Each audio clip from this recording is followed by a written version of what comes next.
Entremos pues entonces al estudio en esta noche y vamos a levantar desde el versículo 14. Voy a dar lectura entonces el versículo 14. Dice entonces así. Entonces Pedro, poniéndose en pie con los 11, alzó la voz y les habló diciendo: varones judíos y todos los que habitáis en Jerusalén, esto os sea notorio, y oíd mis palabras.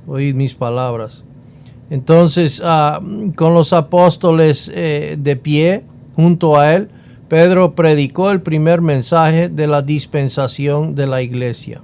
¿Ya? Y bueno, aunque todavía no tenemos, como dije, Hechos es grandemente un libro acerca de acontecimientos de los inicios de la iglesia, no, pero no vamos a ver enseñanza a la iglesia. Pero esto es, ya estamos en la edad de la iglesia, bien, y vamos a ver una transición, como digo, al principio. Inclusive en Hechos capítulo 19, Pablo se topa con unos discípulos de Juan que todavía ni siquiera habían escuchado del Espíritu Santo. Y entonces eso es transicional, ¿verdad? O sea, él tenía que enseñarles acerca de eso. Entonces, por eso es muy interesante el libro de Hechos. No queremos sacar enseñanza cómo debe manejarse la iglesia, porque pues no es esa la intención del libro, ¿no?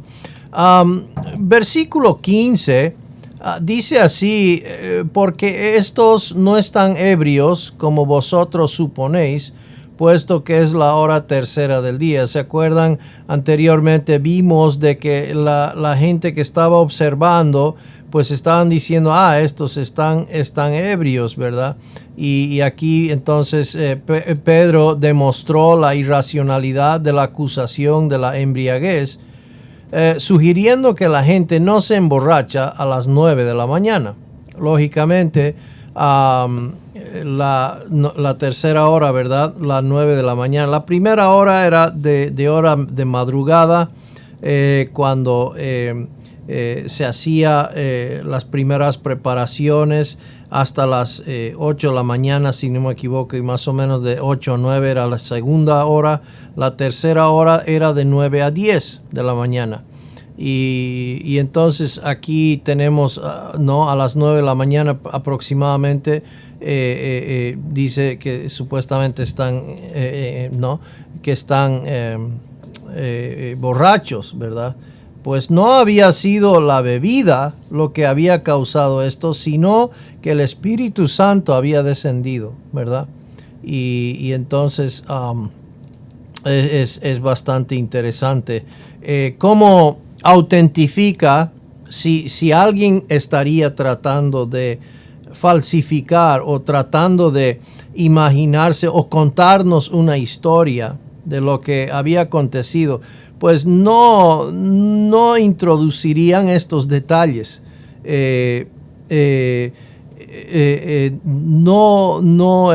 Como digo, no ayudarían en el argumento de promover, por decir, el cristianismo si se está confundiendo con unos borrachos, ¿verdad?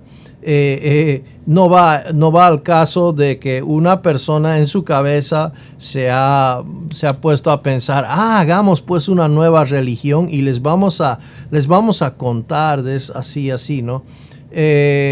Si fue así, entonces no introducirían hechos como esto. El tema es que así pasó, así sucedió. Sucedió que estaban hablando de esta manera, y sí, la gente se estaba burlando de ellos, y bueno, por un lado burlando y por otro lado sorprendidos, ¿verdad?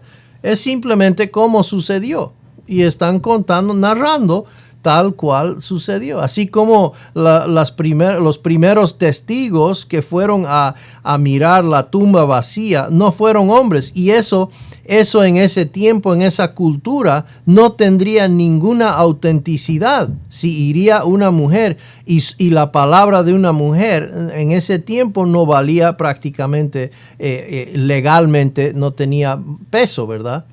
Entonces nadie se inventaría de esa manera, pero es lo que sucedió. Entonces simplemente están narrando, escribiéndonos tal cual como pasó en ese momento. Entonces, estos acontecimientos son únicos, pasaron una vez en la historia de la iglesia y nos los están dando como pasó, como sucedió. Entonces, versículos 16 a 20, Pedro introdujo su primer mensaje a partir de un texto encontrado en el libro de Joel. Ahora, el pasaje o el capítulo 2, versículos 14 a 41, se podría dividir la prédica de Pedro en tres partes. Primero, en tres explicaciones, se podría decir, tres maneras de explicar. Primero, Pedro explica que el Espíritu Santo había venido, y por eso utiliza la cita de Joel 2, porque Joel 2 está prometiendo aquel día. ¿Ok?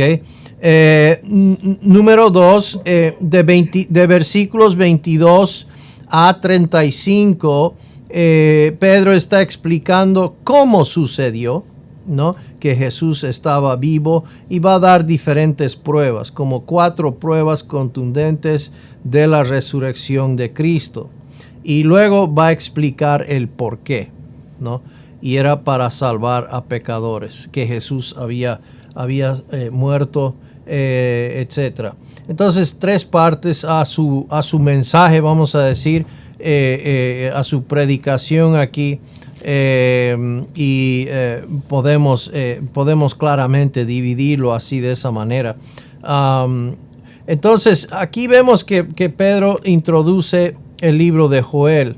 Hechos 2:16 dice así: mas esto es lo dicho por el profeta Joel. Ahora, como digo, a una persona pagana, gentil, a un griego, esto no tiene ningún sentido, ¿ok? Por eso es que sabemos que el público es judío o judaizante. Y claro que después va a decir varones judíos, ¿verdad? Entonces, claramente aquí, aunque Pedro recitó Joel 2, 28 a 32, solo enseñó el cumplimiento literal de una parte de la profecía, la venida del Espíritu Santo en Pentecostés. Quisiera que vayamos brevemente a Joel, porque sería bueno leer desde Joel, y vamos a leer después lo que es ahí en Hechos. Porque en Joel lo que vamos a tener es el contexto un poco mejor. Y entonces dice así en Joel capítulo 1, Joel capítulo 1, versículo 1, palabra de Jehová que vino a Joel, hijo de Petuel. Oíd esto, ancianos, y escuchad todos los moradores de la tierra. ¿Ha acontecido esto en vuestros días o en los días de vuestros padres? De esto contaréis a vuestros hijos, y vuestros hijos a sus hijos, y sus hijos a la otra generación. O sea que era algo importante que ellos debían de pasar de generación en generación. Luego, capítulo 2, tocad trompeta en Sión y dad alarma en mi santo monte, también todos los moradores de la tierra, porque viene el día de Jehová. ¿Ok? El día de Jehová, porque está cercano. Día de tinieblas y de oscuridad, día de nube y de sombra. Como sobre los montes se extiende el alba, así vendrá un pueblo grande y fuerte, semejante a él. No lo hubo jamás, ni después de él lo habrá en años de muchas generaciones. Delante de él consumirá fuego, tras de él abrazará llama. Como el huerto del Edén será la tierra delante de él, y detrás de él como desierto asolado, ni tampoco habrá quien de él escape. Y bueno, podríamos continuar por falta de tiempo. Vamos a saltar más adelante, capítulo 2, versículo, vamos a ir vamos a ir al versículo 21, ¿ok? Acabamos de ver cómo es día de castigo, el día de tinieblas y de oscuridad. Versículo 21, tierra no temas, alégrate y gózate porque Jehová hará grandes cosas. Animales del campo, no temáis porque los pastos del desierto reverdecerán, porque los árboles llevarán su fruto, la higuera y la vid darán sus frutos. Vosotros también, hijos de Sión, alegraos y gozaos en Jehová vuestro Dios, porque os ha dado la primera lluvia a su tiempo, y hará descender sobre vosotros lluvia temprana y tardía como al principio. Las eras se llenarán de trigo, y los lagares rebosarán de vino y aceite. Y os restituiré los años que comió la oruga, el saltón y revoltón y langosta, mi gran ejército que envié contra vosotros. Comeréis hasta saciaros y alabaréis el nombre de Jehová vuestro Dios, el cual hizo maravillas con vosotros, y nunca jamás será mi pueblo avergonzado. Versículo 27. Y conoceréis que en medio de Israel estoy yo, y que yo soy Jehová vuestro Dios, y no hay otro. Mi pueblo nunca jamás será avergonzado. Continuemos a lo que entonces Pedro está citando. Y después de esto, derramaré mi espíritu sobre toda carne, y profetizarán vuestros hijos y vuestras hijas. Vuestros ancianos soñarán sueños, y vuestros jóvenes verán visiones. Y también sobre los siervos y sobre las siervas derramaré mi espíritu en aquellos días. Y daré prodigios en el cielo y en la tierra, sangre y fuego y columnas de humo. El sol se convertirá en tinieblas y la luna en sangre, antes que venga el día grande y espantoso de Jehová. Y todo aquel que invocare el nombre de Jehová será salvo.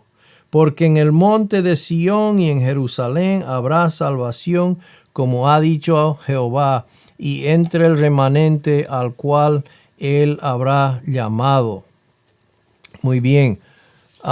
¿Por qué citaría esto, Pedro? Bueno, justamente porque este pasaje ellos fielmente estaban pasando de generación en generación entre los judíos el derramamiento, bueno, el día del Señor. El día del Señor viene con castigo, con días, con un momento oscuro, pero luego viene con todo verde y todo grandioso y maravilloso.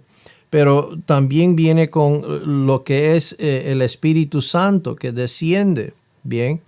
Y entonces Pedro está usando esto como evidencia para demostrar al pueblo de Israel, miren, ustedes sabían que esto iba a acontecer. Es decir, el Espíritu Santo iba a descender. ¿Por qué están sorprendidos? ¿Ya? Esto les está haciendo recuerdo, Pedro, a ellos en este momento. Esto debería ser un momento entonces en que el judío debería decir, verdad, ¿no? Verdad, pues eso nos había dicho Joel, el profeta Joel había anunciado aquello. Entonces, aquí, aunque Pedro recitó Joel, solo enseñó el cumplimiento literal de una parte de la profecía. O sea, no cuenta todo lo del día del Señor. Lo que quise mostrarles es que el contexto de Joel es el día del Señor. Y el día del Señor, como vamos a ver a continuación, no es un día 24 horas, ¿ok? Es un día de 1007 años, ¿ok? Y bueno, vamos a verlo con calma. Pedro se enfocó en la venida del Espíritu Santo. Ninguno de los otros eventos profetizados en Joel 2, 28 a 32 se cumplieron ese día. Por ejemplo, todos iban a estar profetizando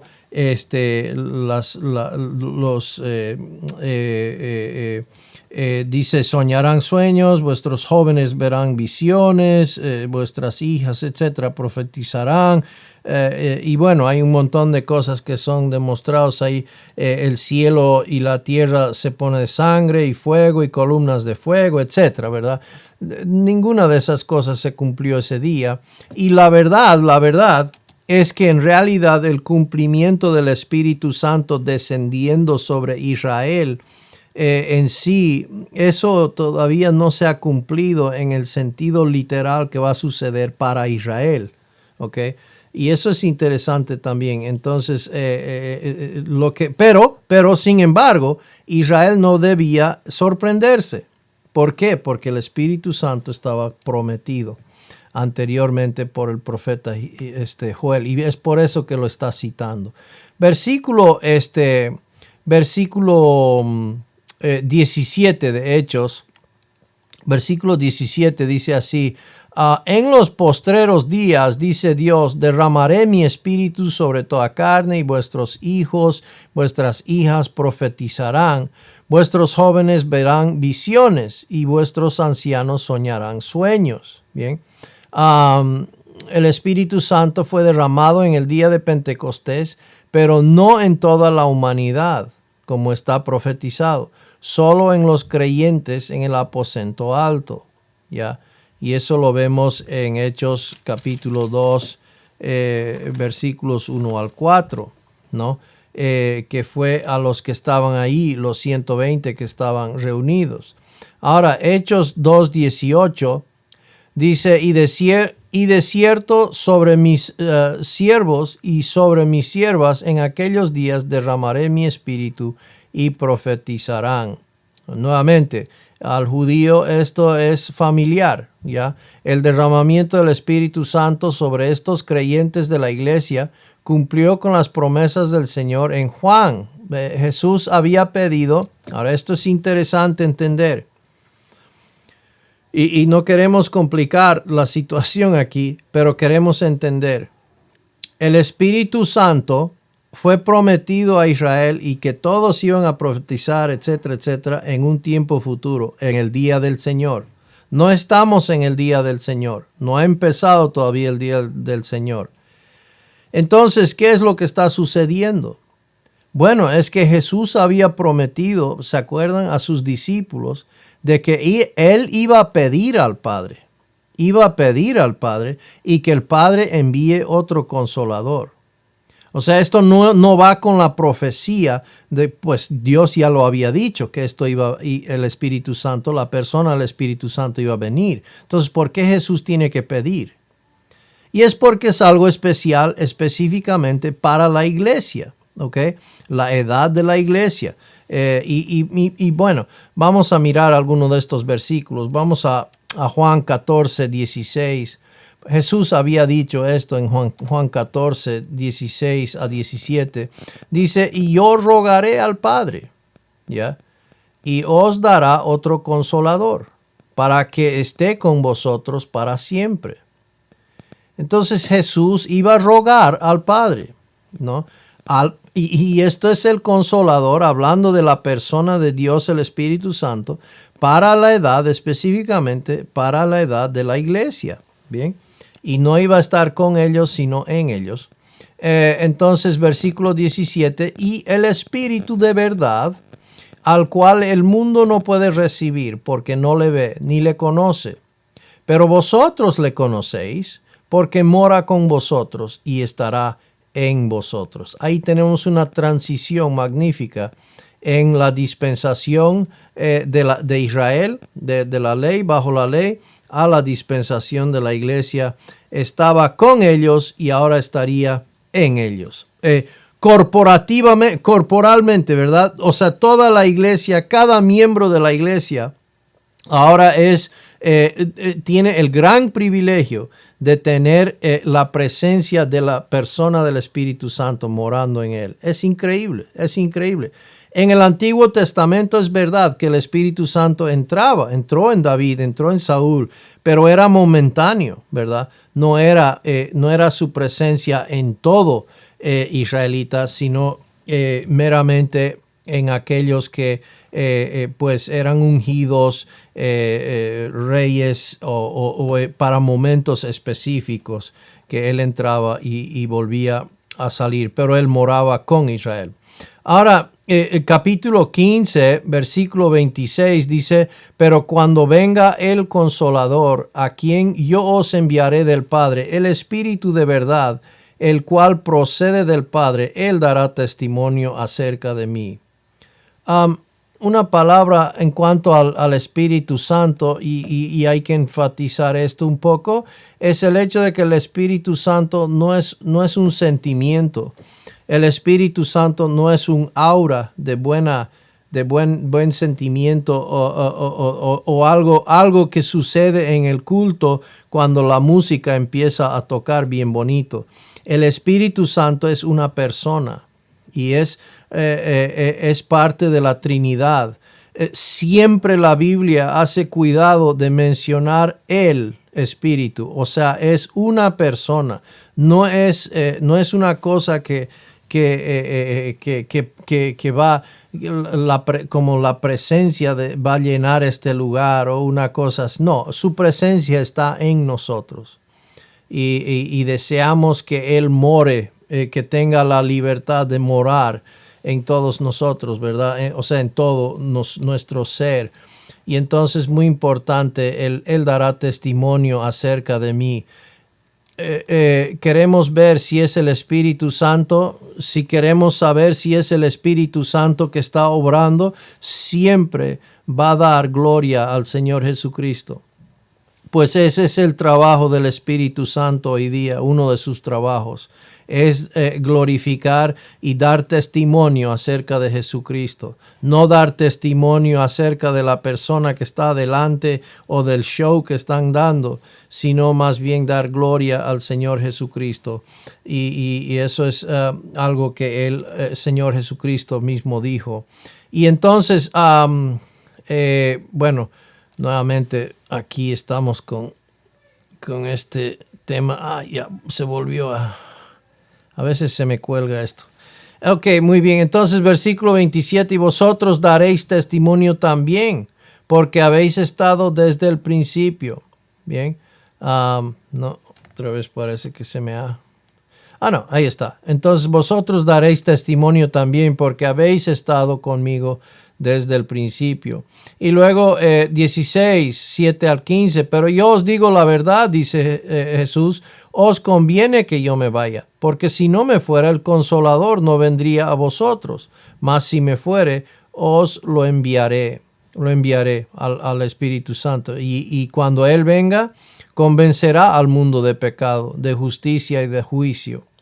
Y de pecado por cuanto no creen en mí. De justicia por cuanto voy al Padre y no me veréis más. Y de juicio por cuanto el príncipe de este mundo ha sido juzgado. Aún tengo muchas cosas que deciros, porque ahora no las podéis sobrellevar.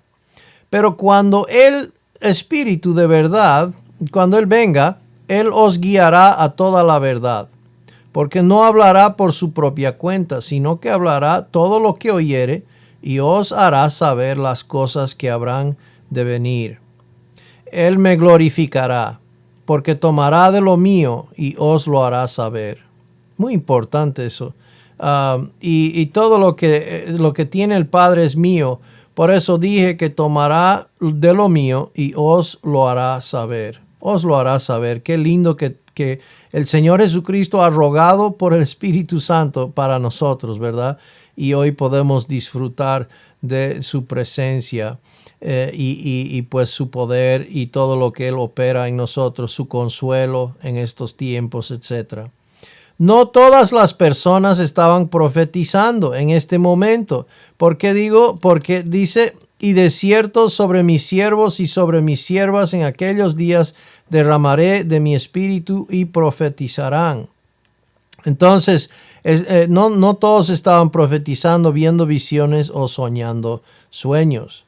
Versículo 19 dice, y daré prodigios arriba en el cielo y señales abajo en la tierra, sangre y fuego y vapor de humo. Obviamente eso no sucedió.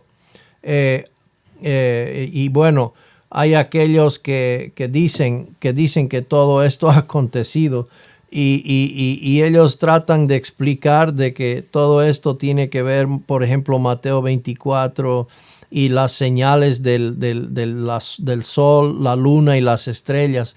Eso ellos dicen, no, eso es fácil de explicar, dicen, eso está hablando de José. Cuando José vio que las 11 estrellas estaban rindiendo homenaje a él y el sol se estaba inclinando. Entonces, obviamente la luna entonces es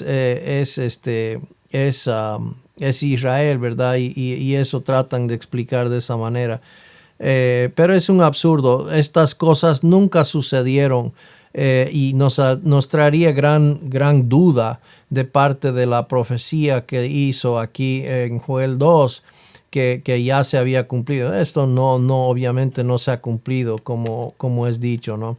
Lo que sí sucedió es que el Espíritu Santo descendió. Eso es claro. Entonces, aquí mirando las notas, la luna... Bueno, en el día de Pentecostés dichas señales y prodigios no aparecieron ni en el cielo ni en la tierra. ¿Okay? Y sabemos que la profecía siempre se cumple literalmente. La luna ni se volvió en sangre, ni el sol fue oscurecido. Porque dice en Joel 2, Joel 2 menciona de que pues el sol se convertirá en tinieblas y la luna en sangre antes que venga el día del Señor, grande y manifiesto, ¿no? Entonces, más adelante van a haber personas que van a decir, no, a los tesalónicos, por ejemplo, ya había acontecido el día del Señor. Pablo dice, no, Señor, el día del Señor no va a suceder. Primero tienen que acontecer varias cosas antes que venga el día del Señor. Ok, versículo 20b, entonces, estos eventos de juicio en la profecía de Joel ocurrirán durante la tribulación, el periodo de tiempo que comienza el día del Señor. ¿Ya? Voy a poner aquí Sofonías 14-18. Dice así, cercano está el día grande de Jehová, cercano y muy próximo. Es amarga la voz del día de Jehová. Gritará allí el valiente. Día de ira aquel día de angustia y de aprieto, día de alboroto y de asolamiento, día de tiniebla y de oscuridad, día de nublado y de entenebrecimiento. Versículo 16, día de trompeta y de algazara sobre las ciudades fortificadas y sobre las altas torres. Y atribularé a los hombres y andarán como ciegos porque pecaron contra Jehová, y la sangre de ellos será derramada como polvo y su carne como estiércol. Entonces, versículo 18, ni su plata ni su oro podrá librarlos en el día de la ira de Jehová, pues toda la tierra será consumada con el fuego de su celo, porque ciertamente destrucción apresurada hará de todos los habitantes de la tierra. Bien, eso estamos viendo claramente que es totalmente negativo esta parte, y está hablando el día del Señor, ¿verdad? Y acabamos de ver en Joel cómo habla de una manera positiva también. Bueno, había lo negativo, pero también había lo positivo, perdón. Cuando iba a ser todo verde y la tierra debe regocijarse, etc. Entonces, ¿cómo es que vamos a entender esto? Pues es que el día del Señor, como digo, incluye o empieza con la tribulación, pero continúa en lo que es los 1000 años de gobierno en la tierra del Señor Jesucristo. El día del Señor puede ser comparado como un día judío, ¿ya? Desde la puesta del sol hasta el ocaso. El día judío empezaba en el anochecer, en la tardecita, y terminaba en la tardecita el día siguiente. Vamos a ver aquí a continuación una gráfica que demuestra el día del Señor. Y el día del Señor es más de 1000 años. Es como un día judío. O sea que no empieza con el rapto, pero es en un momento después del rapto. Empieza en realidad según Daniel capítulo 9, empieza cuando los muchos y el anticristo hacen un pacto, sellan un pacto, y eso entonces empieza el día del Señor, ¿ok? Y eso es la noche. Entonces la semana 70 de Daniel, la última semana de Daniel, esa gráfica tal vez un poquito debíamos mejorar, porque no empieza con el rapto, empieza, como digo, con la firma del pacto que hace los muchos, o sea, específicamente Israel, con el anticristo. Y eso es la porción del día del Señor que es de noche. Entonces aquí es lo que vemos en cuanto a la ira del Señor. Y tiene que ver con lo que es el juicio del Señor, ¿verdad? En esta porción aquí. Luego, el amanecer va de la mano. El día del Señor, el amanecer es cuando el Señor Jesucristo viene en gran poder y gran gloria, juntamente con su novia, con su esposa, la iglesia. Y viene entonces a sentar sobre el monte de los olivos para gobernar desde Jerusalén. Y entonces es que apreciamos ahora el mediodía. Y el mediodía es durante el milenio, y donde hay 12 horas de día o qué sé yo, pero todo el día, ¿verdad? Y luego al finalizar, interesantemente, al finalizar el milenio, sabemos que Satanás es soltado y hay una última rebelión, ¿no? Donde él llega a juntar un montón de personas que son rebeldes al gobierno del Señor Jesucristo, y hay una última rebelión y termina entonces en la anochecer, la noche de tinieblas al final. Entonces vemos aquí el día del Señor comenzará con la puesta del sol, la oscuridad del juicio asociado con la tribulación. Vemos en Malaquías 4:1, porque he aquí viene el día ardiente como un horno. Y todos los soberbios y todos los que hacen maldad serán estopa. Aquel día que vendrá los abrazará, ha dicho Jehová de los ejércitos, y no les dejará ni raíz ni rama. ¿Okay? Tremendo, ¿verdad? Estas palabras, wow, estamos hablando de un acontecimiento sumamente que pues estamos viendo que se desata, ¿verdad? La furia del Señor, y claro, sabemos de que el propósito es los 6 propósitos que vemos con Israel para hacerlos venir de regreso al Señor, y juicio a las naciones. Entonces vendrá el amanecer majestuoso asociado con la revelación del Señor y su reino milenial de 1000 años, ¿ya? Y eso lo podemos observar en Malaquías 4, 2 y 3, que dice así: mas a vosotros los que teméis mi nombre, o sea, hace un contraste, ¿verdad?, con el juicio en el versículo 1, mas a vosotros los que teméis mi nombre nacerá el sol de justicia. Y en sus alas traerá salvación, y saldréis y saltaréis como becerros de la manada. Hollaréis a los malos, los cuales serán ceniza bajo las plantas de vuestros pies en el día en que yo actúe. He dicho Jehová de los ejércitos. Bien, entonces en el día del Señor esto se va a concretar. El día del Señor concluirá con la última puesta del sol antes de la eternidad y de la última rebelión de Satanás al final del reino milenial, ¿ya? Y eso lo podemos leer en Apocalipsis 20, 7 a 10. Cuando los 1000 años se cumplan, Satanás será suelto de su prisión y saldrá a engañar a las naciones que están en los 4 ángulos de la tierra, a Gog y a Magog, a fin de reunirlos para la batalla, el número de los cuales es como la arena del mar. Wow. Y subieron sobre la anchura de la tierra y rodearon el campamento de los santos y la ciudad amada. Y de Dios descendió fuego del cielo y los consumió. Versículo 10.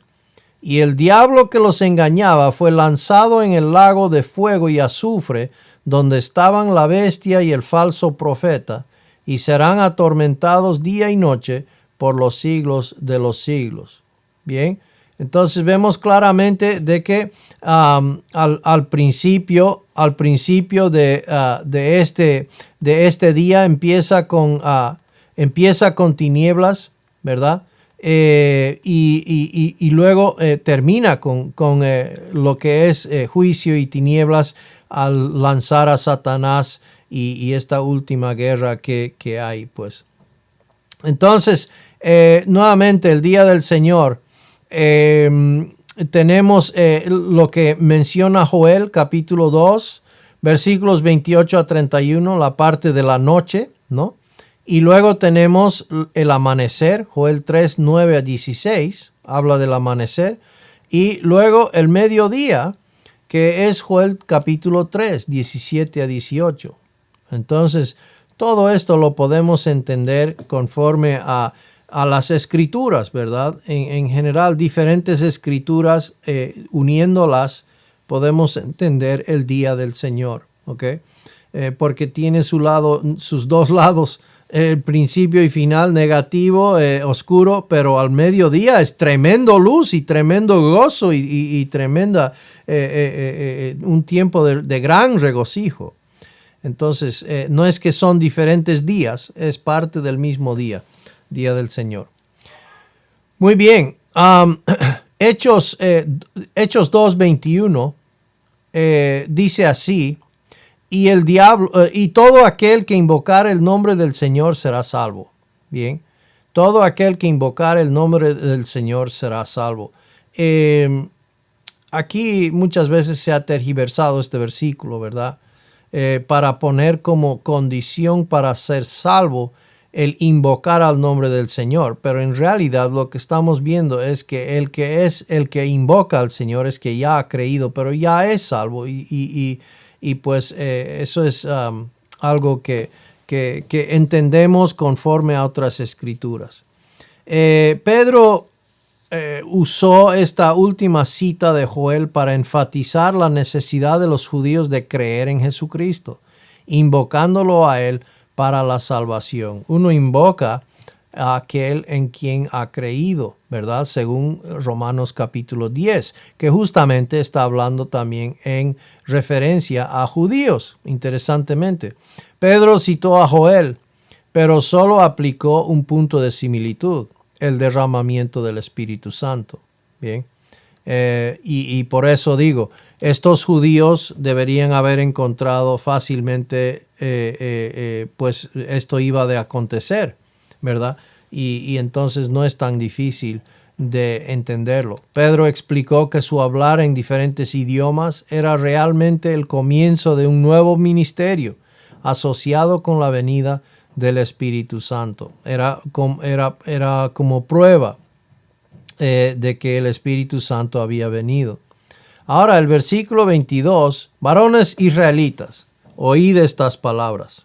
Jesús Nazareno, varón aprobado por Dios, entre vosotros con las maravillas, prodigios y señales que Dios hizo entre vosotros por medio de él.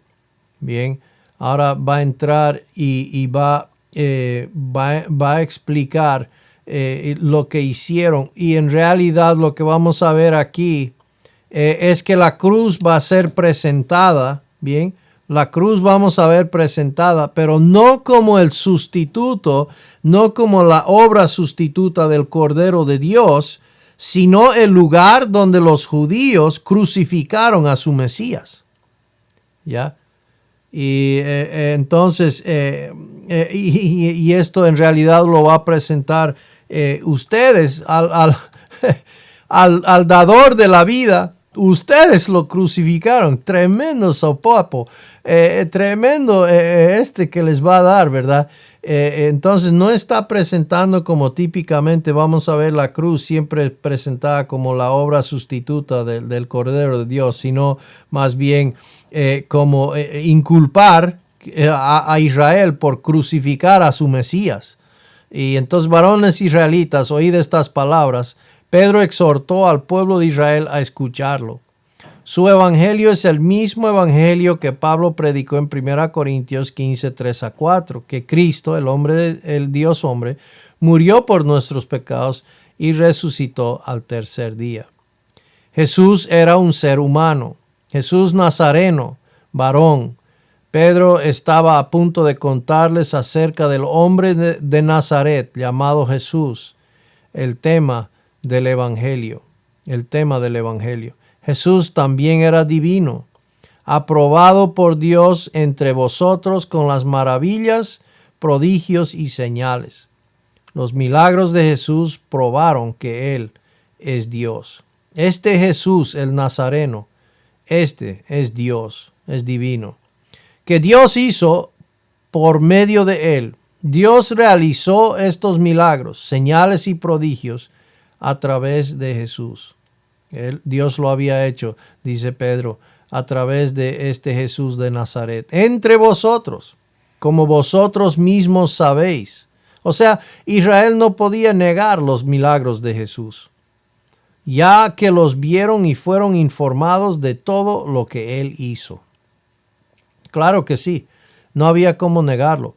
Obviamente, Él había hecho estas cosas, como dice Pedro. A entregado por el determinado consejo y anticipado conocimiento de Dios, prendisteis y matasteis por manos de inicuos, crucificándole. Imagínense entonces el contraste que está presentando Pedro aquí. Primero presenta pues a lo que es la promesa de Joel, que el Espíritu Santo iba a descender. Confirma que es el Espíritu Santo, que hablan en lenguas, etc. Que el Espíritu Santo iba a venir. Luego habla de Jesucristo, este Jesús de Nazaret. Y les demuestra que evidentemente Él era el Mesías. Y ustedes lo crucificaron, ¿no? Entonces, tremendo este mensaje. Dice: Jesús murió por nuestros pecados, a entregado por el determinado consejo y anticipado conocimiento de Dios. Jesús terminó todo lo que Dios el Padre planeó que Él hiciese. Dice 1 Pedro 1:20, ya destinado desde antes de la fundación del mundo, pero manifestado en los postreros tiempos por amor de vosotros. Y entonces era algo que estaba planeado, era algo que Dios conocía de antemano y evidentemente lo había hecho. Crucificándole, Pedro utilizó este hecho para condenar a Israel de su rechazo del Mesías. Pedro, un judío, no estaba siendo antisemita, no, sino que estaba mostrando la gran atrocidad. Estaba mostrando que el peor crimen de todos los tiempos acaban de cometer estos hombres israelitas. Por manos de inicuos, crucificándole. Aunque otros crucificaron a Cristo, Dios el Padre planeó su muerte para la redención de todos nosotros. Y claro que sí, no vamos a poner que por culpa de ellos Cristo murió, sino Cristo vino a morir, ¿verdad? El propósito de Cristo era venir a morir y pagar por nuestros pecados. Nadie le forzó a Cristo a morir. Él fue por voluntad propia en obediencia al Padre para ser el Cordero de Dios, sacrificado por nuestros pecados. Dice Hechos 2:24, al cual Dios levantó, sueltos los dolores de la muerte, por cuanto era imposible que fuese retenido por ella. Imposible que fuese retenido por ella. Así como por el uno entró el pecado y por ende la muerte, por el otro vino la victoria sobre el pecado, e imposible que la muerte le sostenga, que le mantenga. Tremenda su victoria sobre el pecado y la muerte. Jesús resucitó de entre los muertos, al cual Dios levantó, suelto los dolores de la muerte. A través de la resurrección, Dios el Padre mostró su aprobación de la obra de Cristo en la cruz. En la cruz. Versículos 25 a 32. Debido a que Israel luchó en contra del creer en la resurrección, Pedro se enfocó en la misma, citando del Salmo 16. Y el Salmo 16 tiene que ver con el hecho de que el salmista David está profetizando o hablando acerca de que el Señor Jesucristo no iba a sufrir ninguna corrupción, ¿verdad? En su muerte, que iba a ser levantado de los muertos. Eso era la garantía de parte del Padre. Dice así Hechos 2:25, porque David dice de él, veía al Señor siempre delante de mí, porque está a mi diestra, no seré conmovido. 26, por lo cual mi corazón se alegró, y se gozó mi lengua, y aún mi carne descansará en esperanza. Porque no dejarás mi alma en el Hades, ni permitirás que tu santo vea corrupción. Interesante cómo todo esto iba planeado, ¿verdad? Me hiciste conocer los caminos de la vida, me llenarás de gozo con tu presencia. Varones hermanos, se os puede decir libremente del patriarca David que murió y fue sepultado, y su sepulcro está con nosotros hasta el día de hoy. Pero, siendo profeta y sabiendo que con juramento Dios le había jurado de que su descendencia, en cuanto a la carne, levantaría al Cristo para que se sentase en su trono. Viéndolo antes, habló de la resurrección de Cristo, que su alma no fue dejada en el Hades, ni su carne vio corrupción. A este Jesús resucitó Dios, de lo cual todos nosotros somos testigos. Qué tremenda prédica, ¿verdad? Hubiese sido tremendo estar ahí y decir amén ahí, ¿no? Ahora como creyentes, claro, en ese acontecimiento nosotros probablemente como parte del grupo que lo crucificó, ¿verdad? Pues probablemente hubiésemos estado fácilmente en ese grupo como incrédulos y pues gracias a Dios que hoy podemos decir es nuestro Salvador, murió por nuestros pecados. Y podemos llamar al Dios Creador Altísimo, nuestro Padre, por la obra de Cristo. En el Salmo 16, David profetizó la resurrección de Cristo. La resurrección de Cristo. En Hechos 2:32, Pedro y los otros discípulos vieron a Cristo resucitado. Entonces dice, somos testigos, ¿verdad? Dice, a este Jesús resucitó Dios, de lo cual todos nosotros somos testigos. Somos testigos. Testigos oculares, ¿verdad? Versículo 33. Así que, exaltado por la diestra de Dios, y habiendo recibido del Padre la promesa del Espíritu Santo, ha derramado esto que vosotros veis y oís. Bien. Pedro aquí citó a Joel debido a un punto de semejanza recibiendo el Espíritu Santo, que resultó de la ascensión de Jesús a la diestra del Padre y pidiéndole a Él que nos diera el Consolador, como vimos en Juan 14:16, ¿verdad? La venida del Espíritu Santo que Jesús prometió verificó que Él verdaderamente fue resucitado y sentado al lado del Padre. Sentado al lado del Padre.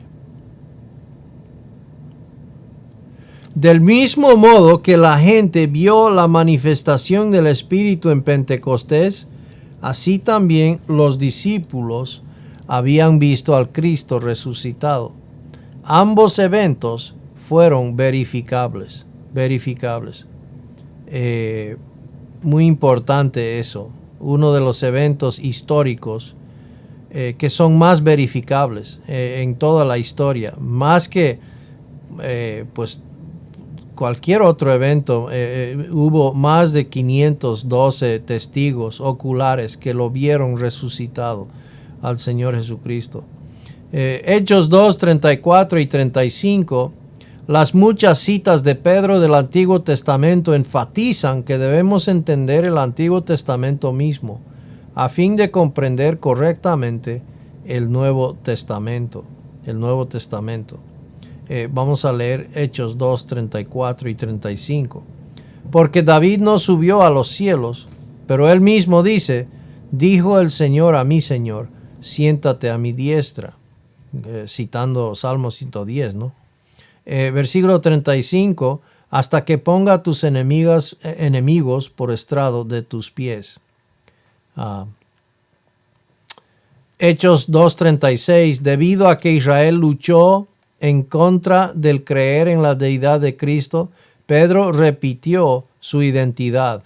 Y entonces dice así, sepa pues ciertísimamente toda la casa de Israel, que a este Jesús, a quien vosotros crucificasteis, Dios le ha hecho Señor y Cristo.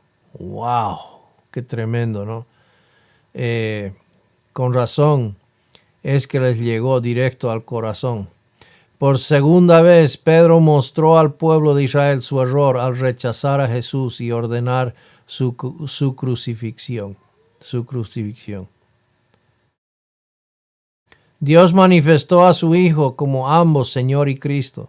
La venida del Espíritu Santo probó la autoridad de Cristo como Señor, debido a que Cristo envió al Espíritu Santo, ¿verdad? Entonces comprobó lo que Jesús había dicho estando en vida. Dijo que Él iba a enviar al Consolador. Dijo que Él se iría, pero que iba, ¿no? Rogar al Padre que enviase al Espíritu de verdad. Hechos 2:37, al oír esto se compungieron de corazón y dijeron a Pedro y a los otros apóstoles, varones hermanos, ¿qué haremos? ¿Qué haremos? Bueno, aquellos que escucharon a Pedro reconocieron humildemente su necesidad de ser salvos por el Cristo resucitado y preguntaron qué debían hacer. Versículo 38, entonces la respuesta de Pedro. Pedro les dijo, arrepentíos y bautícese cada uno de vosotros en el nombre de Jesucristo para perdón de pecados y recibiréis el don del Espíritu Santo. Nuevamente quiero llamarles la atención al momento en la historia en cual estamos viviendo.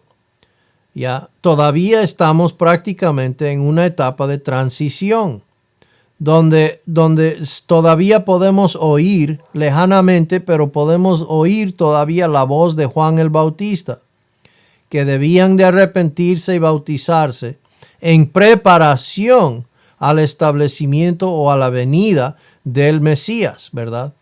Y en este caso, Pedro está predicando a los judíos, ¿verdad? A los judíos de prácticamente la misma manera, pero explicando ahora que tiene que ver específicamente acerca de esta persona, de Jesús el Nazareno, ¿ya? Y que debían cambiar su mentalidad, ¿ya? Y bautizarse siempre iba de la mano, era normal que una persona, y en especial, como digo, en conexión a lo que Juan estaba predicando, etc. era totalmente normal, pero no es que se está de repente predicando una cosa que había que bautizarse para ser salvos, de ninguna manera. Eso no es lo que se está enseñando aquí. Y lastimosamente se utiliza este versículo bastante para decir de esa manera. Pero miremos las notas. Pedro ordenó a cada judío a arrepentirse. Y esta palabra arrepentirse siempre, ¿verdad? Siempre acarrea mucha confusión. La verdad es que muchos estudiosos de la Biblia han dicho que es la peor traducción, la peor palabra, la peor forma de traducir la Biblia ha sido utilizar esta palabra, arrepentirse, a lo que es en el original. En el original es la palabra metanoia y probablemente deberían de haberlo dejado nomás como metanoia.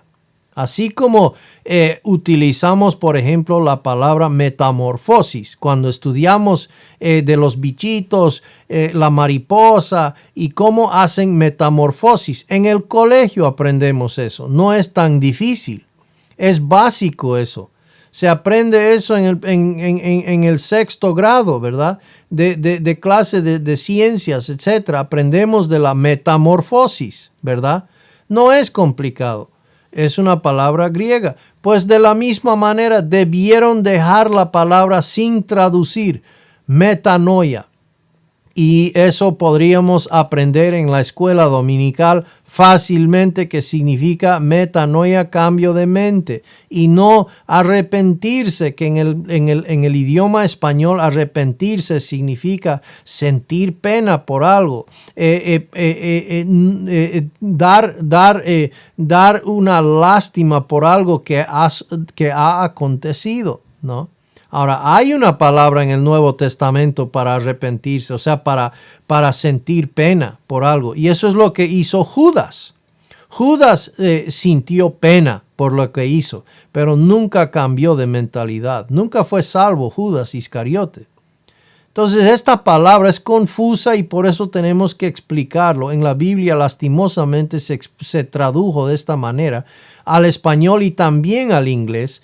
Hay esta confusión de la palabra arrepentirse. Y cuando usted vea la palabra arrepentirse en la Biblia, simplemente debe entender esto, que casi todas las veces que aparece esta palabra significa cambiar de mente, cambiar de opinión acerca de algo, ¿ok? Y debían, pues eso es el significado de la palabra. No conlleva necesariamente el pecado, no es simplemente cambiar de mente. Ahora, siempre ha habido algo del cual tenían que cambiar de mente.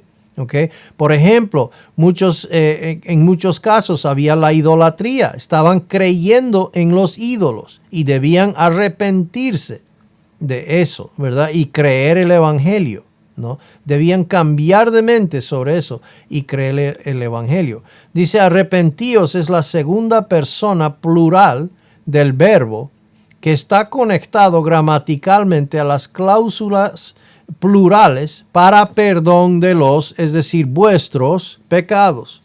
Y todos recibiréis el don del Espíritu Santo. Entonces no está diciendo aquí arrepentíos de vuestros pecados, ¿ok?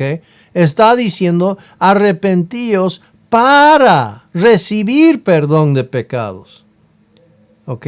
La condición es cambiar de mente, el resultado es tener perdón de pecados. No está diciendo cambien de mente de pecados. No, eso no está diciendo de ninguna manera. Podríamos llegar a esa conclusión. Y muchos utilizan eso. Arrepentirse de sus pecados. No, Señor, porque no están confiando en sus pecados. Es pecado en el cual están viviendo, etcétera, etcétera. El tema es en qué está creyendo el hombre. Ese es el problema. Y deben de creer en Jesucristo únicamente. Y ahí está la necesidad del cambio de mente. Cuando enseñamos la verdad acerca de la salvación, esa verdad produce un cambio de pensamiento. Y eso es el arrepentimiento bíblico, de confiar en uno mismo o en alguna religión a confiar en Cristo. Bien, a confiar en Cristo. Entonces nos arrepentimos hacia Dios. Cambiamos de mentalidad acerca de lo que es Jesucristo y su obra por nosotros. Creemos el Evangelio. Cuando una persona cambia de mente o pensamiento y confía en Jesucristo para la salvación, recibe inmediatamente el perdón de los pecados y es habitado por el Espíritu Santo.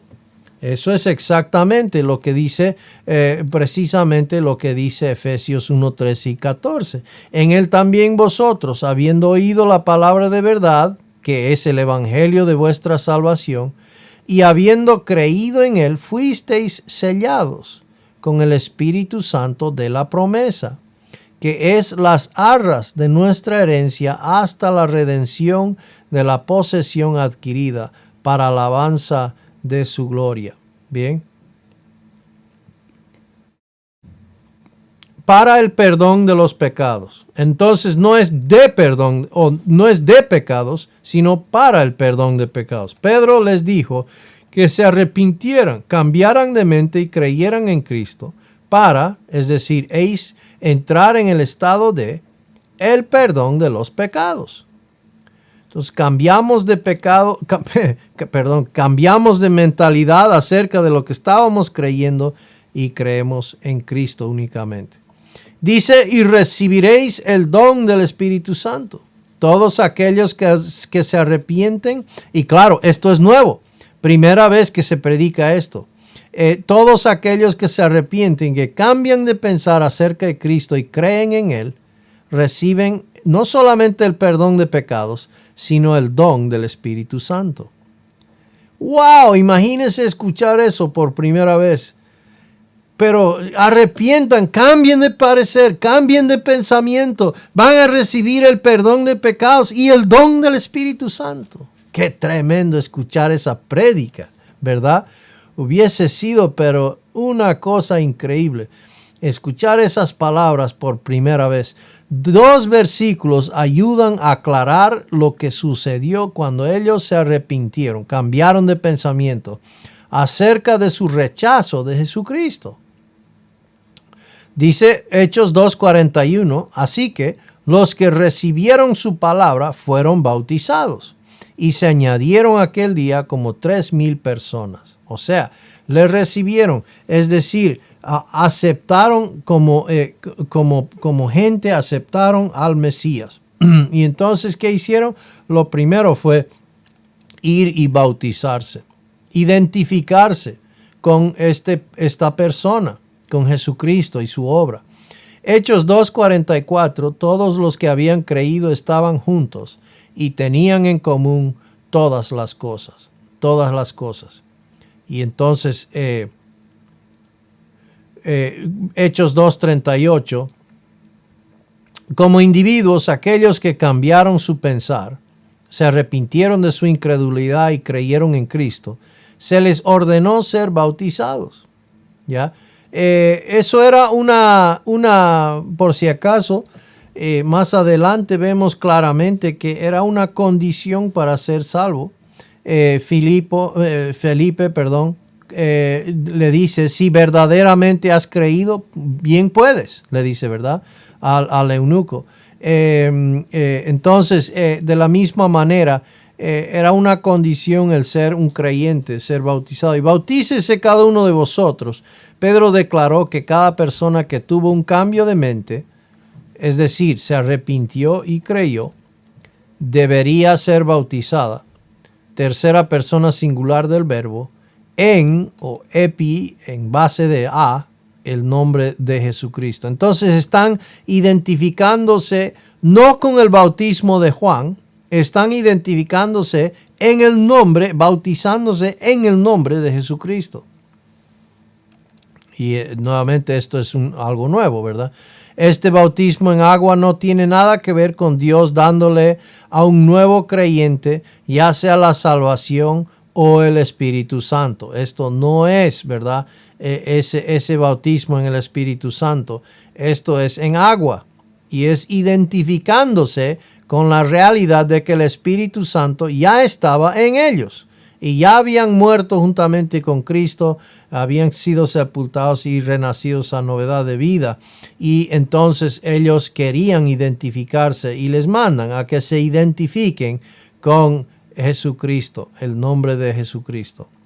En el bautismo en agua, el creyente individual se identifica públicamente con Cristo como testimonio a otros y absolutamente no como parte de su salvación, ¿verdad? Tanta confusión que hay, sin embargo, de esto. Y tanto que es necesario que a los 13 años, a los 12 años, tiene que bautizarse. ¿Por qué? Para confirmar, como si fuese confirmar su salvación. Eso es falso, totalmente falso.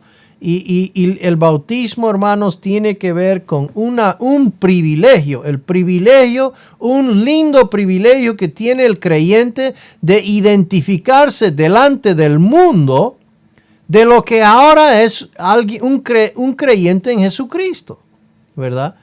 Y entonces, ¿por qué es que tenemos que tener cursos y discipulados antes de hacer el bautismo? Pues mucha confusión hay, lastimosamente.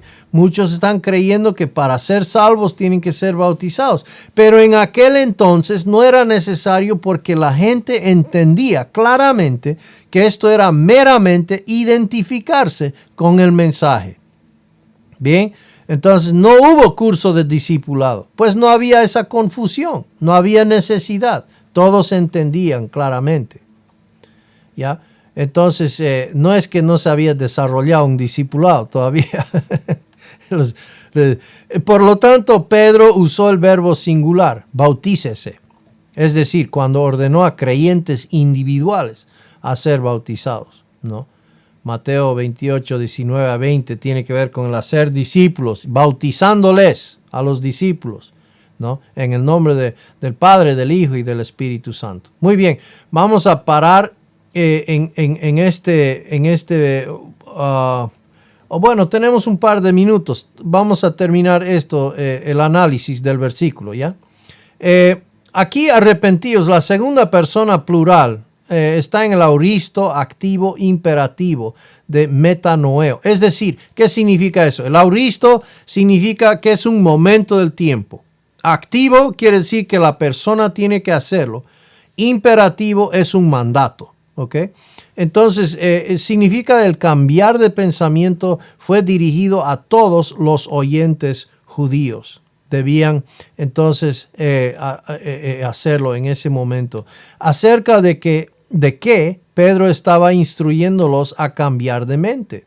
Bueno, eran judíos. El mandato de Pedro de ser bautizado era para la persona que ya había cambiado su pensamiento acerca de Jesús como el Hijo de Dios, ¿verdad?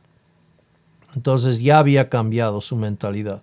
Ya había creído en Cristo. Bautícese cada uno de vosotros en el nombre de Jesucristo.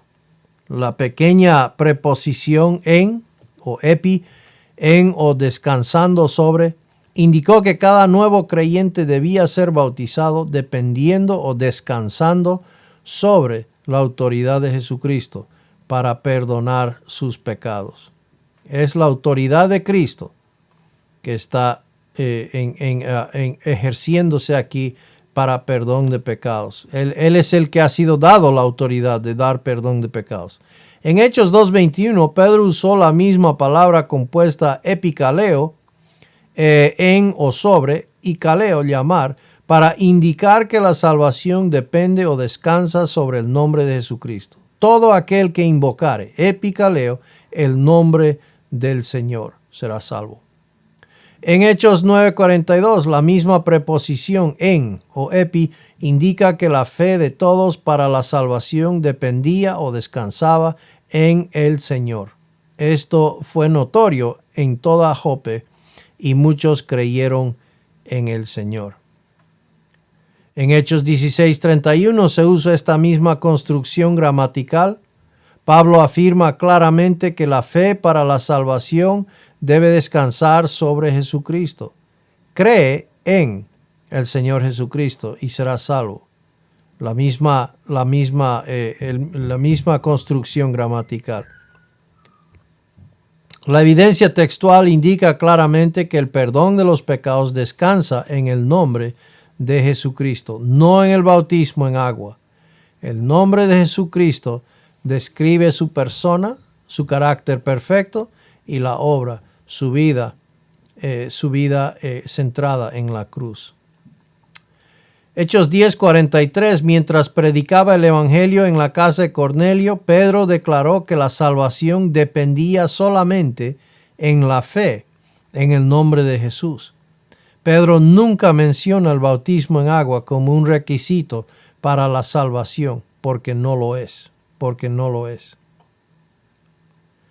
En Hechos 10:44 a 48, Pedro ordenó que los que eran salvos y que ya tenían el Espíritu Santo fueran bautizados en agua. 1 Corintios 1:17, la Biblia nunca enseña que el bautismo en agua es necesario para la salvación o para el perdón de los pecados. El bautismo en agua absolutamente no es parte de la salvación. La salvación llega en el momento que uno cree en Jesucristo como Salvador. Hechos 1:17 nos dice, pues no me envió Cristo a bautizar, sino a predicar el evangelio, no con sabiduría de palabras, para que no se haga vana la cruz de Cristo. Entonces, si Pablo no fue enviado a bautizar, ¿cómo se iban a salvar? Si es necesario el bautismo, ¿verdad? Es absurdo. Entonces, no fue enviado para bautizar, sino a predicar el evangelio. ¿Para qué? Para que la gente pueda creerlo, escucharlo y creerlo y ser salvos. Hechos 2:38, vamos a parar ahí mismo. Hechos 2:38 anima claramente a estos oyentes judíos a arrepentirse con respecto a Jesucristo y luego confiar en su nombre. No están arrepintiéndose de pecado, sino para el perdón de sus pecados. Muy bien,